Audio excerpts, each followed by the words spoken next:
भैया को बहुत बहुत धन्यवाद, बहुत बहुत बधाई देते हैं कि उन्होंने जो इस संकल्प को आगे ले जाने का काम किया है। हम सभी भूल गए थे, लेकिन अंदर अंदर इन्होंने, अंदर आत्मा में भगवान होते हैं, खुदा होता है। कोई कहे कि हम झूठ बोलकर चले जाएंगे तो बच नहीं पाएगा झूठ। तो साथियों, हम यहीं से थोड़ा सा आपको चंद पंक्तियां सुना रहा हूँ। कौन बातों से गुजरता है कोई किसी के वास्ते, न मरता है न जीता है कोई किसी के वास्ते।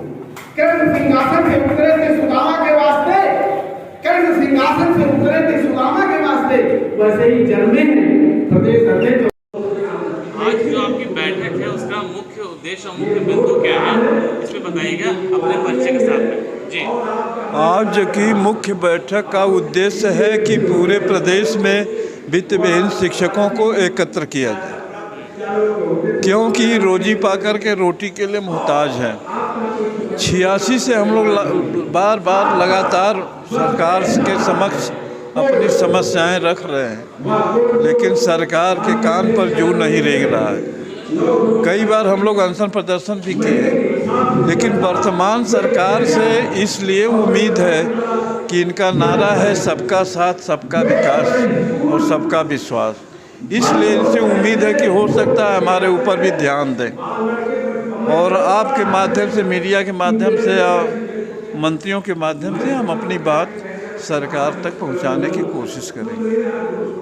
मुख्य समस्याएं जो आपकी हैं, कुछ बिंदुवार एक दो बार बताइए। हमारी मुख्य समस्या है, आप देख लिए 35 साल से हम लोगों को वित्तविहीन की मान्यता का संज्ञान में लिया गया, वित्तविहीन शब्द से विभूषित किया गया है। आज तक हम लोगों की सेवा नियमावली नहीं बनी, न हम लोगों का वर्क परमिशन मिलता है, न प्रोसीजर मिलता है, न कोई नियुक्ति पत्र मिलता है। अगर मैनेजर जब चाहे हमको हटा दे, जब चाहे हमको रख ले, तो इसलिए सेवा नियमावली फर्स्ट है। दूसरे पर हमारे वित्तविहीन साथियों के लिए कम से कम रोजी रोटी की व्यवस्था बहुत ज़रूरी है। मेन चीज़ यही है। और हम लोग 4 लाख के लगभग शिक्षक कर्मचारी हैं, और अगर सरकार की नज़रें इनायत हो जाती हैं हमारे ऊपर, तो हम लोग वादा करते हैं कि सरकार की खोई हुई प्रतिष्ठा को वापस ला सकते हैं। इसके पहले भी लगातार आपने शासन से अपनी बात कही है, प्रदर्शन भी हुआ है, तो क्या वजह क्या है कि सरकार क्यों नहीं सुन पा रही आपकी बात? संज्ञान अधिकारियों बुलाते हैं, अनशन प्रदर्शन समाप्त कराते हैं और वार्ता करते हैं और कहते हैं कि आपकी बात हम शासन में रखेंगे, लेकिन अब वो रखते ही रह जाते हैं, उसका कोई उत्तर मिलता नहीं। आगे आपकी क्या नीति रहेगी? आगे नीति रहेगी, हम लोग देखिए कोर्ट के माध्यम से सरकार पर दबाव बना रहे हैं, और कोर्ट ने सरकार से कहा है कि इनकी मांग जायज़ है, आप इनकी सुनिए, इनको जी। सर, हम लोग इंटर कॉलेज बताए हैं आपसे, और मेरा विषय हिंदी है।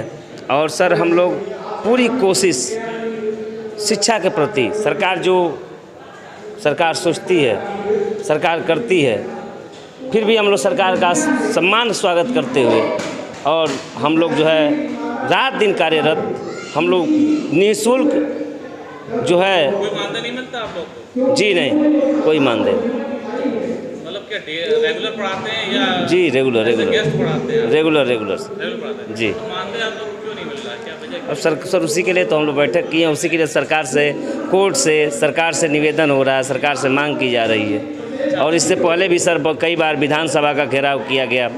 एक बार सपा सरकार में मानदेय मिली भी थी कुछ दिनों के लिए, लेकिन फिर वो मानसिक मानदेय जो है उसको मैंने ये लिख दिया गया कि वो दृष्टांत में नहीं रखा जाएगा, और फिर जो है उसको कितना मानदेय मिला था?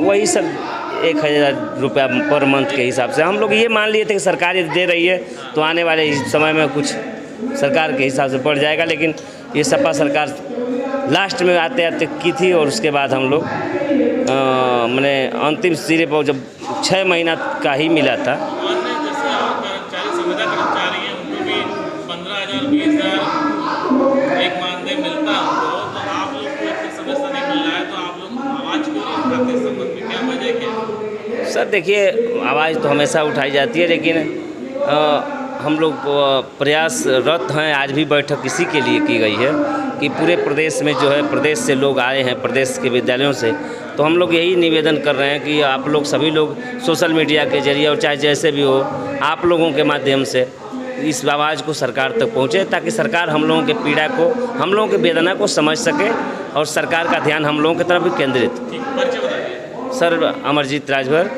विद्यालय श्री दुर्गा हिंदू मुस्लिम इंटर कॉलेज दुर्गा।